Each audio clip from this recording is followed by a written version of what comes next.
want to ask Michael Baker, as a former, person involved in intelligence. The Indian and Canadian sides have had intelligence sharing for a number of years now. There was direct sharing of intelligence cooperation that's been going on between both countries for the better part of at least a decade now, if not more. Surely, the Canadians, if they had credible intelligence about the involvement of Indian government agents, as Mr. Trudeau put it, in the assassination of Hardeep Nijjar, surely they would have shared it with their Indian counterparts. Mr. Trudeau says he brought it directly to Prime Minister Modi when he was here at the G20 just a few days ago. After having done that, what do you think made him go public with it? Because I can't remember the last time the head of government, of any government, a democracy at that, stood up in a parliament and made such grave allegations about a foreign government. Yeah, I agree with your other guests. They've made the point that this is in a sense, on one level, it's a political blunder on Trudeau's part. And it's operationally odd that if they have serious allegations, the way to conduct this would have been off the radar screen, meaning between the intel services, between the governments, quietly. They would present the evidence and they would handle this. But for Trudeau to come out in what I think was already been pointed out as sort of shooting his own foot, a self-inflicted wound, it's a very strange situation. And the problem here is it's not just impacting, the escalating rhetoric isn't just impacting the Canadian and Indian governments. Right? I mean, it's a bigger world and we're all interconnected. Yep. And so now you have, as an example, the U.S. administration struggling to figure out how do you deal with this, and the British government, how do you take sides? You can't, because the allegations are just simply that. And it's been pointed out, there's no such thing as a credible allegation. You have an allegation, and then once you make that allegation, you present your operational evidence. You present what you have to back that up. That's what's missing. If they've done it off the radar screen, that's fine, but they're creating this firestorm unnecessarily. Let me ask Carson Jerema, and domestically speaking, the most plausible explanation I've heard, Carson, as to why Trudeau has done what he has done is because of the political compulsions, how his coalition is dependent on Jagmeet Singh's party, and they are, in bed with the Khalistani radicals and so on. But it still doesn't fully explain to me, why would a prime minister put a serious diplomatic relationship, literally under the bus? Why would he throw it under the bus just for domestic political survival? It just doesn't add up. As the previous speaker said, it's not just a government-to-government problem now. There are very serious real-world people consequences because of what Mr. Trudeau did. Well, I think maybe the consequences weren't thought out. Yeah, fully factored in. I do think that the government operates on a sort of a short-term basis. It's constantly like as Terry Milewski pointed out, like they were low in the polls, had a lot of bad press.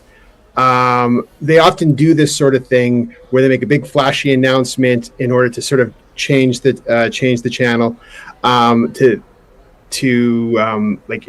earlier this year there was allegations that the Chinese government was interfering in Canadian elections, and the federal government just decided to dismiss those allegations and dismissed it for weeks and weeks and weeks, despite more and more information coming out. And the calculation at that time was because they thought they could paint the opposition conservatives negatively.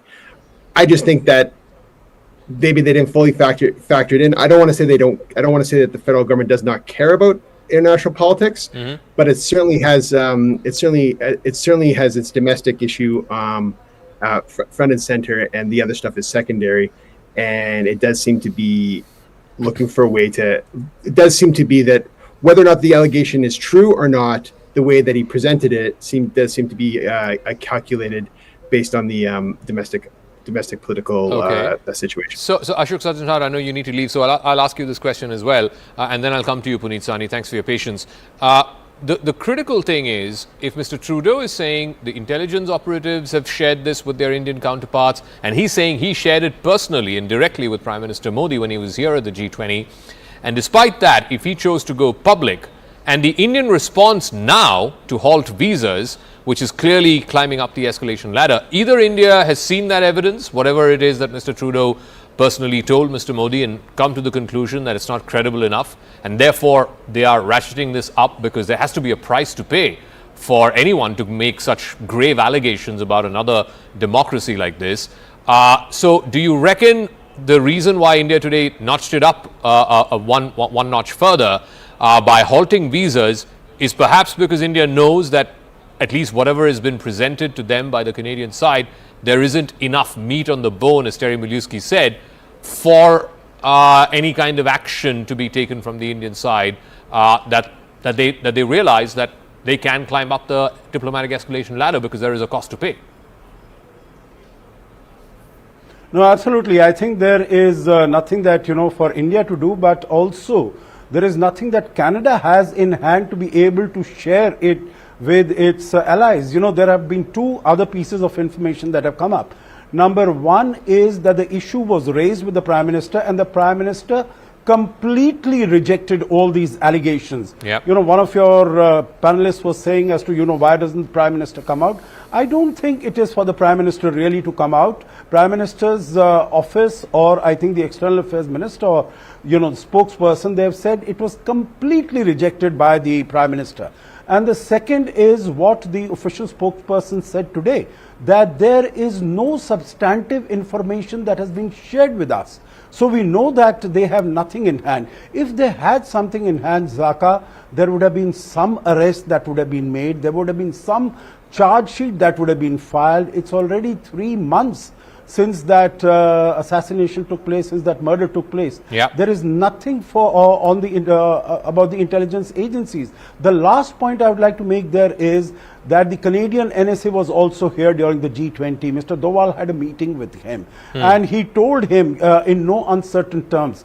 And if after all this still the Canadian Prime Minister goes about making all these allegations, obviously he is not depending on facts. He is really, his actions are really guided by his political motivations, and that is what we have said.